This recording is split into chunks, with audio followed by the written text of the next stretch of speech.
मुलांनो इथे पहिला प्रश्न आहे, भागाकार करा, भागाकार व बाकी लिहा। आता भागाकार करायचा आहे बहुपदींचा या ठिकाणी। भागाकार करताना काय गोष्ट लक्षात ठेवायची, तर ही जी बहुपदी आहे या बहुपदीला आपण भागत आहोत, म्हणजे पहिल्यांदा हे जे या बहुपदीमधलं पहिलं पद आहे बेटा, त्या पहिल्या पदाला भागायचं। पहिल्या पदाला भागण्यासाठी या बहुपदीला आपल्याला कोणत्या पदानं गुणावं लागेल हे बघावं लागते। म्हणजे इथं y अधिक 4 आहे आणि या y ला y वर्ग मध्ये रूपांतर करण्यासाठी y ला किती गुणावं लागते बेटा, y नच गुणावं लागते। म्हणजे y ला फक्त y ला गुणता येणार नाही, तर y अधिक 4 या पूर्ण द्विपदीला गुणावं लागणार आहे। म्हणजेच y अधिक 4 गुणिले y करावं लागते बेटा, गुणिले y अधिक 4 गुणिले y केलं म्हणजे काय होते, y गुणिले y किती होते बेटा, y चा वर्ग होते अधिक 4y होते। मग y वर्ग अधिक 4y ह्या बहुपदीतून काय करायचं, वजा करायचं। आणि हे कशाने गुणलेलं आहे बेटा, y ने गुणलेलं आहे, म्हणून y वर्ग अधिक 4y हे y च्या खालीच हे लिहायचं बेटा। आणि आता इथे लिहिल्यानंतर हे काय करायचं असते, आपण भागाकारामध्ये वरच्या बहुपदीतून खालची बहुपदी वजा करत असतो। आपण नेहमी भागाकारामध्ये अशाच प्रकारची क्रिया करत असतो। मग हे वजा केल्यानंतर या प्रत्येकाचं चिन्ह बदलत असते। याच्या खाली हा इथं धन आहे, y वर्ग काय आहे, धन आहे, धनचं ऋण झालं आणि हे सुद्धा धनचं काय झालं बेटा, ऋण झालं। मग y वर्गामधून y वर्ग गेले तर किती येते बेटा, याची किंमत 0 येते। आणि 10y मधून 4y गेले तर किती येतात, 10 मधून 4 गेले 6 राहिले आणि y ला y, 10चं चिन्ह धनच आहे, म्हणजे धन 6y अधिक 24 हे उत्तर येते। आता या y चं रूपांतर 6y मध्ये करण्यासाठी या y ला किती गुणावं लागणार आहे बेटा, 6 ने गुणावं लागणार आहे। म्हणजेच y ला 6 ने गुणावं लागते, म्हणजे y अधिक 4 ला सुद्धा 6 ने गुणायचं। म्हणजेच y अधिक 4 गुणिले 6 केल्यानं किती होते बेटा, 6 गुणिले y होतात 6y आणि अधिक 24 ला अधिक 24। मग इथं सुद्धा काय करायचं, हे वजा करायचं आहे आणि अधिक 6 ने गुणलं आपण, म्हणून अधिक 6 लिहिलं या ठिकाणी। मग 6y अधिक 24 आहे बेटा। मग हे वजा केल्यानंतर प्रत्येकाचं चिन्ह बदललं, मग 6y मधून 6y गेलं तर 0 आणि 24 मधून 24 गेले तरी सुद्धा इथे काय येते, 0च येते बेटा। म्हणजे 0 अधिक 0 असं लिहा किंवा 0 लिहिलं तरी चालते। मग आता इथं हा झाला भागाकार आणि हे काय झालं, बाकी झाले बेटा। म्हणून भागाकार बरोबर आहे, लिहून टाकायचा भागाकार आणि बाकी, जसं आपल्याला प्रश्नामध्ये सांगितलेलं आहे। भागाकार बरोबर किती आला बेटा, y अधिक 6 आणि बाकी बरोबर किती आहे, बाकी बरोबर 0 आहे बेटा। अशा प्रकारे हा आपण बहुपदींचा भागाकार करायचा असतो। फक्त एक गोष्ट लक्षात ठेवायची, बाकी 0 येण्यापर्यंत आपण याला भागायचं, किंवा मग बाकी ही जी आहे, बाकी इथल्या भाजकाचे चल जो आहे, भाजकामधला चल जो आहे त्या चलाच्या कोटीपेक्षा भाजकाचे बाकीची कोटी जर कमी असेल तर आपण इथं बाकी ही ती बाकी असते, त्या बहुपदीला या भाजकांना भाग जात नसतो। अशा प्रकारे आपण भागायचं आहे। तर दुसरा या ठिकाणी प्रश्न आहे, p चा वर्ग अधिक 7p वजा 5 भागिले p अधिक 3। आता या p ला p वर्ग होण्यासाठी p ला p न गुणावं लागते। म्हणजेच फक्त p ला गुणता येईल का, नाही, तर p अधिक 3 ला p न गुणूयात आपण।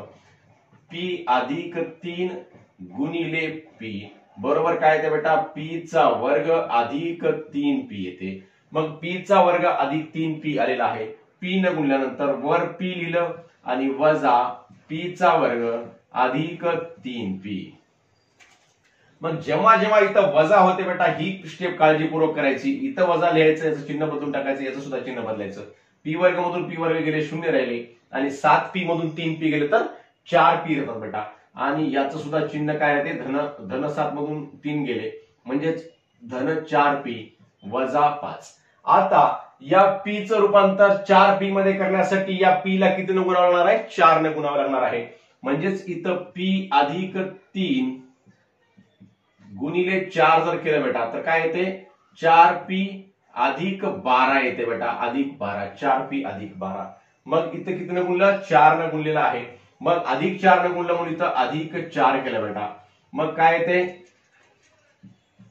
4p अधिक 12, हे वजा आणि हे सुद्धा वजा मुलांनो। मग 4p किती आले, 0 आले आणि वजा 5 वजा 12 किती येते बेटा, वजा 17। दोघांची बेरीज, दोघांच्याही अगोदर ऋणाचं चिन्ह आहे आणि दोन्ही ऋणाचं चिन्ह असल्यामुळे ऋणाची बेरीज होते आणि चिन्ह ऋणच राहते। म्हणजेच बाकी किती आले बेटा, वजा 17 आलेली आहे आणि भागाकार किती आलेला आहे,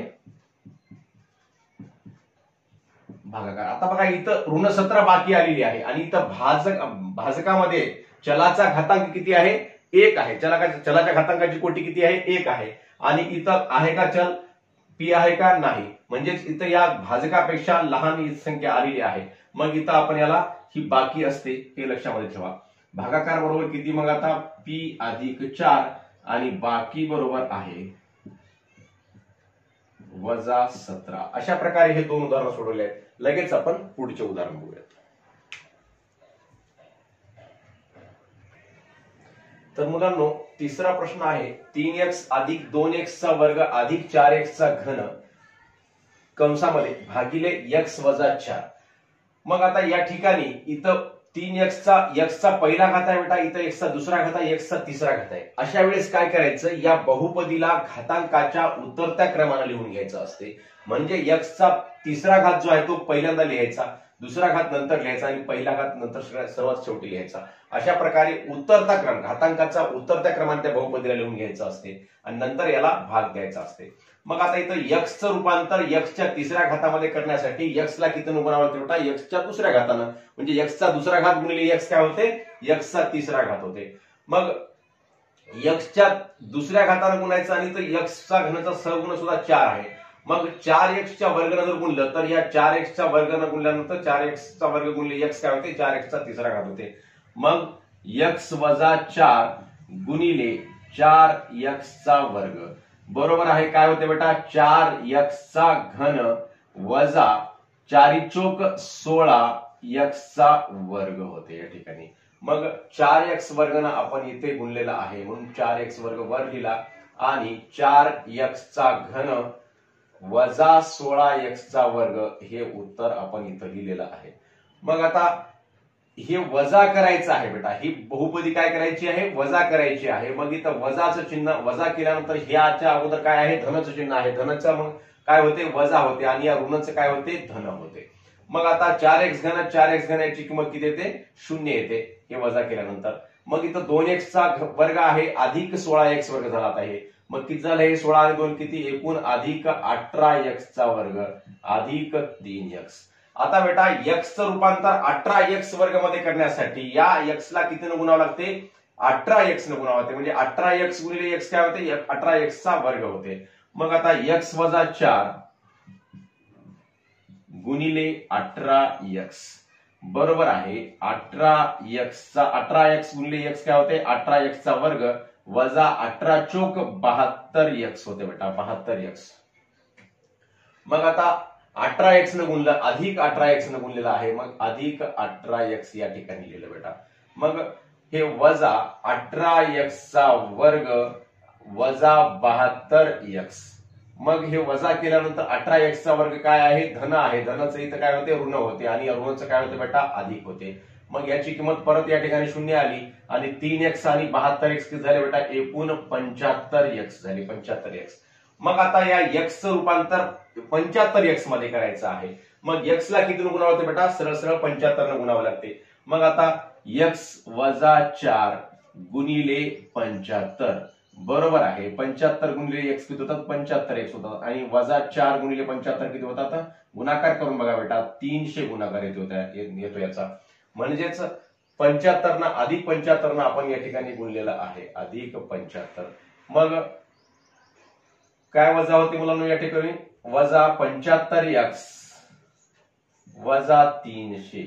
मग वजा 300 जे आहे बेटा हे वजा 75x जे आहे ते अधिक आहे. अधिकचं काय झालं या ठिकाणी? वजा झालं आणि या वजाचं काय होते? अधिक होते. 75x मधून 75x गेले 0 आणि हे अधिक 300 तसे राहतात बेटा. मग 0 अधिक 300 म्हणजेच 300 होतात. म्हणून या ठिकाणी भागाकार बरोबर आहे 4x चा वर्ग अधिक 18x अधिक 75 आणि बाकी बरोबर आहे किती बेटा? बाकी बरोबर आहे 300. हे उत्तर आपलं प्राप्त झालेलं आहे. पुढचं गणित आहे चौथं. 2m चा घन कंसामध्ये 2m चा घन अधिक m चा वर्ग अधिक m अधिक 9 भागिले कंसामध्ये 2m वजा 1. आता या ठिकाणी हा m चा घन आहे म्हणजेच घातांकाच्या उतरत्या क्रमाने ही बहुपदी आहे का? तर आहे. म्हणजेच याचा क्रम बदलण्याची आवश्यकता नाही. जसा क्रम वर दिला तसाच क्रम इथे या ठिकाणी लिहिलेला आहे. m चा तिसरा घात, m चा दुसरा घात, m चा पहिला घात आणि m चा इथं काही नाही, म्हणजे संख्या आहे म्हणजे यमचा शून्यवा घात असते बेटा, कारण कोणत्याही संख्येचा शून्यवा घात म्हणजे किंमत किती येत असते, 1 येत असते. यमचा शून्यवा घात म्हणजे सुद्धा किती, 1. मग 1 गुणिले 9 म्हणजेच 9 आलेला आहे. अशा प्रकारे इथं सुद्धा दिसत जरी नसेल तरी यमचा शून्यवा घात असतो बेटा, हे लक्षामध्ये ठेवा. हा भाग आपल्याला पूर्ण डिटेलमध्ये पुढच्या येत्या नवीला शिकायचा आहे, परंतु तुम्हाला माहिती राहून या ठिकाणी सांगतोय मी. तर 2m चा घन अधिक m चा वर्ग अधिक m अधिक 9. आता या बहुपदीला 2m वजा 1 न भागण्यासाठी, या 2m चं रूपांतर 2m चा घन मध्ये होण्यासाठी, मग इथं याला m न गुणलं, m च्या कोणत्या घातांकानं गुणावं लागेल, m च्या दुसऱ्या घातांकानं, म्हणजे m चा दुसरा घात आणि m चा पहिला घात, एकूण m चा तिसरा घात होतो. म्हणजेच 2m वजा 1 गुणिले m चा वर्ग बरोबर आहे 2m चा तिसरा घात. 2m गुणिले m चा वर्ग काय होतो, 2m चा तिसरा घात, मग वजा m वर्ग. m वर्ग ने या वजा 1 ला गुणलं काय होते, वजा m वर्ग होते. म्हणजेच आपण इथं कशाने गुणलं बेटा, m च्या वर्गनं गुणलेला आहे, m च्या वर्गनं.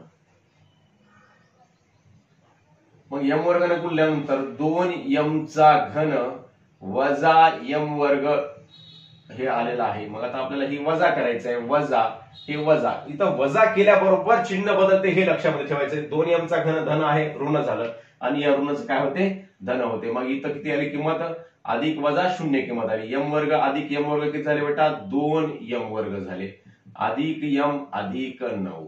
मग आता काय करायचं मुलांनो, आता या 2m वर्ग मध्ये रूपांतर होण्यासाठी 2m चं याला सरळ सरळ फक्त m न गुणायचं, म्हणजेच 2m वजा 1 गुणिले m बरोबर आहे 2m चा वर्ग वजा m.